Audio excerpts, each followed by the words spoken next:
133ನೇ doctor Baba Saheb Ambedkar ಅವರ ಜಯಂತಿ ಕಾರ್ಯಕ್ರಮ ಏನು ಮುಳಬಾಗಿಲು ಬಿಜೆಪಿ ಕಚೇರಿ ನಡೀತಾ ಇದೆ. ಈ ಒಂದು ಕಾರ್ಯಕ್ರಮದ ಅಧ್ಯಕ್ಷತೆ ವಹಿಸಿರ್ತಕ್ಕಂಥ ಮುಳಬಾಗಿಲು ತಾಲೂಕು ಗ್ರಾಮಾಂತರ ಅಧ್ಯಕ್ಷರಾಗಿರ್ತಕ್ಕಂಥ ಶ್ರೀನಿವಾಸ ಅವರೇ, ಎಸ್ಸಿ ಮೋರ್ಚಾ ಜಿಲ್ಲಾಧ್ಯಕ್ಷರಾಗಿರ್ತಕ್ಕಂಥ ಕಪಾಲಿ ಶಂಕರ್ ಅವರೇ, ಇಡೀ ನಮ್ಮ ರಾಜ್ಯದಲ್ಲಿ ಮಂಡಲಾಧ್ಯಕ್ಷರಲ್ಲಿ ಅತಿ ಚಿಕ್ಕ ವಯಸ್ಸಿನ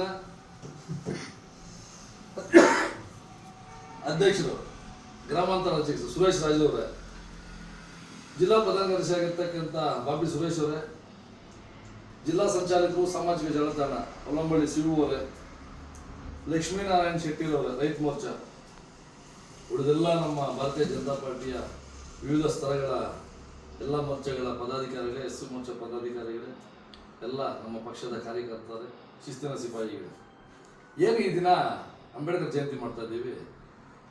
ಎಲ್ಲ ಜಯಂತಿಗಳು ನಾವು ನೋಡಿರ್ತೀವಿ, ವಿವಿಧ ಜಯಂತಿಗಳು ಮಾಡ್ತಾ ಇರ್ತೀವಿ. ಅದೇ ರೀತಿಯಲ್ಲಿ ಡಾಕ್ಟರ್ ಬಾಬಾ ಸಾಹೇಬ್ ಅಂಬೇಡ್ಕರ್ ಅವರ ಜಯಂತಿಗಳನ್ನು ಮಾಡ್ತಾ ಇರ್ತಕ್ಕಂಥದ್ದು.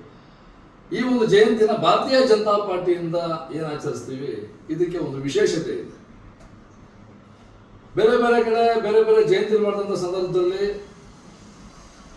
ಸಾಧಾರಣವಾಗಿ ಏನೋ ಜಯಂತಿ ಮಾಡ್ಬೇಕಪ್ಪ ಅಂತ ಮಾಡೋದಾದ್ರೆ ಡಾಕ್ಟರ್ ಬಾಬಾ ಸಾಹೇಬ್ ಅಂಬೇಡ್ಕರ್ ಅವ್ರನ್ನ ಇಡೀ ನಮ್ಮ ದೇಶದ ಜನ ಒಂದು ಸಮುದಾಯಕ್ಕೆ ಸೀಮಿತ ಆಗಿಲ್ಲ. ಅಂಬೇಡ್ಕರ್ ಅವರು ತಮ್ಮೆಲ್ಲರಿಗೂ ಗೊತ್ತಿರ್ತಕ್ಕಂಥದ್ದು, ಯಾವುದೇ ಒಂದು ಜಾತಿ ಜನಾಂಗಕ್ಕೆ ಸೀಮಿತ ಅಲ್ಲ, ಒಂದು ಸಮುದಾಯಕ್ಕೆ ಸೀಮಿತ ಅಲ್ಲ, ಒಂದು ಧರ್ಮಕ್ಕೆ ಸೀಮಿತ ಅಲ್ಲ. ನಮ್ಮ ದೇಶದಲ್ಲಿರ್ತಕ್ಕಂಥ ಪ್ರತಿಯೊಬ್ಬ ಪ್ರಜೆಗೂ ಸಹಿತ ಸಂಬಂಧಪಟ್ಟಿರ್ತಕ್ಕಂಥದ್ದು. ಮತ್ತೆ ತಾನು ಎಷ್ಟೇ ಅವಮಾನಗಳು ಪಟ್ಟು ಎಷ್ಟೇ ಸಮಸ್ಯೆಗಳನ್ನ ಅನುಭವಿಸಿದ್ರು ಸಹಿತ, ಈಗ ನಾವೆಲ್ಲ ನೋಡ್ತೀವಿ ಇಲ್ಲಿ ಅಕ್ಕಪಕ್ಕ ಇರೋವಾಗ ಯಾರಾದರೂ ಒಂದು ಸಣ್ಣ ಸಮಸ್ಯೆನ ಮಾಡಿದಾರೆ ಅಂತಂದ್ರೆ ಕಾಮನ್ ನಾವೇನಂತದೆ, ನಾನು ನೋಡಿ ಸಮಸ್ಯೆ ಮಾಡಿದ್ರೆ ಏನಾದರೂ ಮಾಡೋದ್ರ ಮೇಲೆ ದ್ವೇಷ ಸಾಧಿಸಬೇಕು, ಸಾಮಾನ್ಯ ಮನುಷ್ಯನ ಹುಟ್ಟುಗುಣ ಅದು. ಆದರೆ ಡಾಕ್ಟರ್ ಬಾಬಾ ಸಾಹೇಬ್ ಅಂಬೇಡ್ಕರ್ ಅವರಿಗೆ ಎಷ್ಟೇ ಅವಮಾನಗಳಾದರೂ ಅವರು ವಿಷಯ ಕುಡಿದು ನಮಗೆ ಅಮೃತ ಕುಡಿಸಿರ್ತಕ್ಕಂಥದ್ದು ರೀತಿಯಲ್ಲಿ ಸಂವಿಧಾನ ಕೊಟ್ಟಿರ್ತಕ್ಕಂಥ ನಾವು ನೋಡಿದ್ವಿ.